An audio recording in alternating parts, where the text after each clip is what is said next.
Hi, my name is Samana Qureshi, and I'm a board member for the League of Women Voters Nashville. I am currently the co-chair for the Community Connections chair on the board. Hi, my name is Sabina Moyedin, and I am the co-chair of Community Connections with the League of Women Voters Nashville. And this is What's Happening Nashville. It's a new segment that the League of Women Voters Nashville is bringing to our members and the Nashville community. And we are going to cover different areas in which the League is working and developments in local and state government. So today we are honored to have with us the League of Women Voters Nashville State Advocacy Chair, Debby Gould. Hey, how are you doing? Doing great. Glad to be here. And so let's talk about what's happening in this legislative session. Okay, well, it is a crazy session in which lots of decisions get made really, really fast. And one of the areas that's kind of just popped out this year actually is sort of around what happens with government meetings when the pandemic finally ends. And it's really interesting how it's working out. Okay, so is this like temporary legislations that will kind of expire when the pandemic's over? Or is this something that once they pass it, it's going to be the new law of the land? This is really about new laws of the land. So during the pandemic, for example, we all knew that we needed to have public meetings held by Zoom so that we wouldn't be gathering in groups. And there were a lot of safeguards put in about how those meetings had to be run so that we could do the best we could to maintain the sunshine laws, the open record laws that Tennessee has.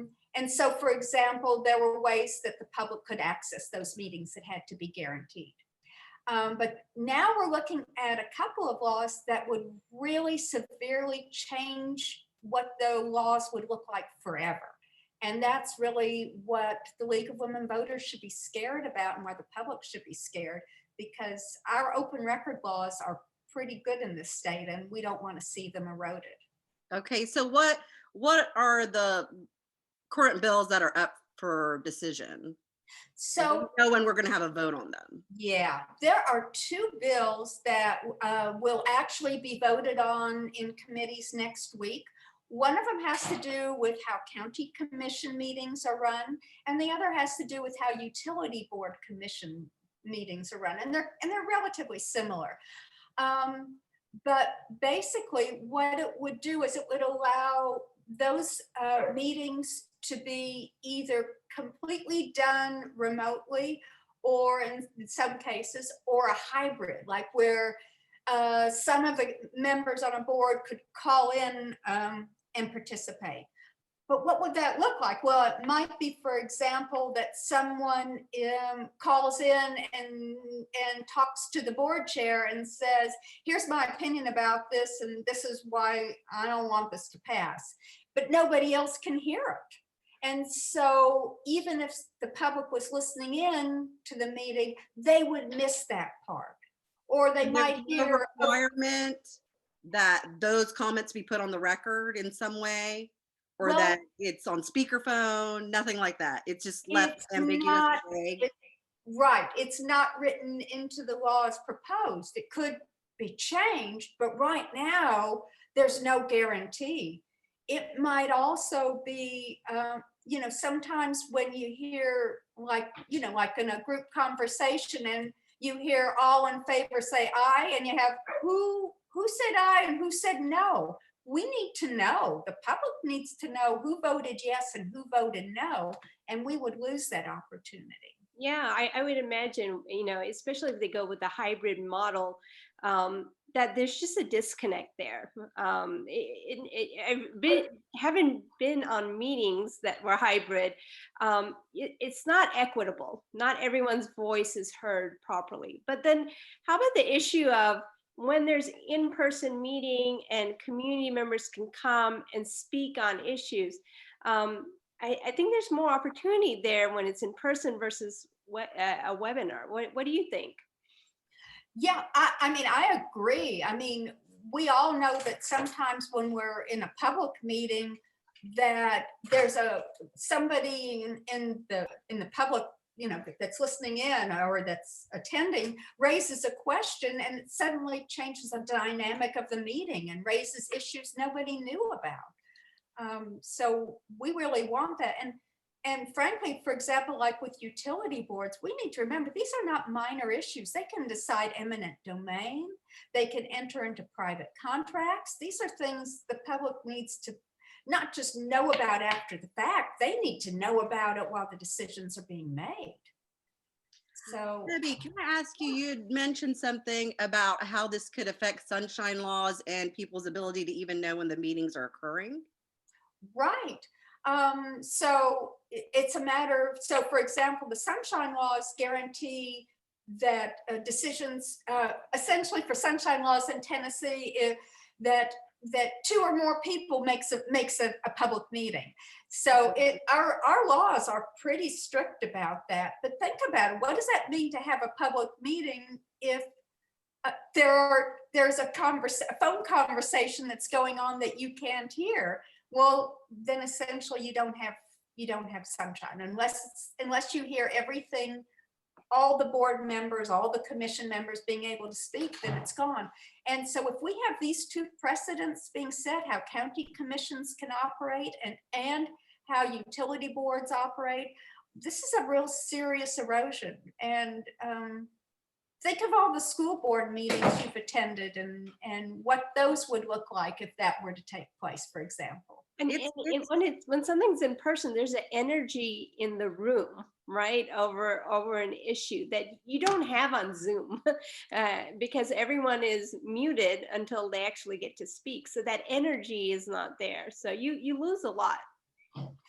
Absolutely. And I think I certainly have been at school board meetings where, what shall I say, there are times when the negative energy in a room around something, think, wow, I wouldn't want to be a board member that voted for this at this point, knowing that everybody who's affected feels so strongly in the opposite direction. So I agree. I think it makes it. Debbie, what I'm finding really concerning is that there's not an expiration, or you can only do this when, or under limited circumstances. So as the pandemic is over and people are inoculated and are able to gather, they could still use this law to decide, no, we're going to do a Zoom meeting and we're not going to look at the chat and we're not going to answer questions and we're not going to recognize people from the community.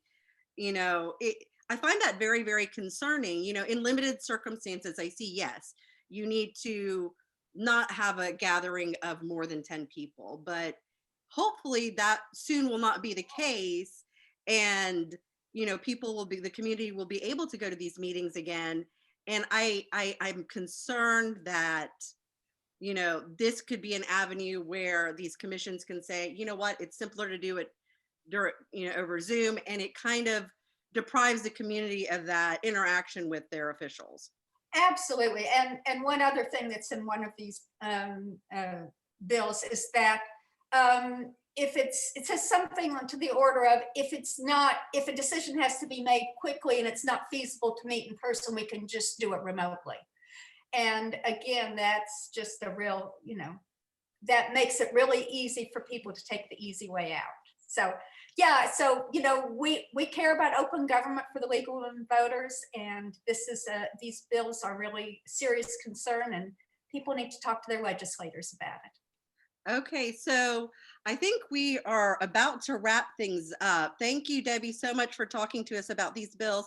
Do you have numbers that people can use to let their legislators know how they feel about these particular bills? You mean the bill numbers? Yes. Yeah, sure. So one of them is with the utility boards, it's Senate Bill 508, House Bill 509. And for the other bill, it's Senate Bill 301 and House Bill 327. And they're both going to be in discussion this coming week. Okay, great. Thank you so much. So we're going to have links below to the bills and a list of your representatives. So if you want to contact them by email or by phone, that information will be down there.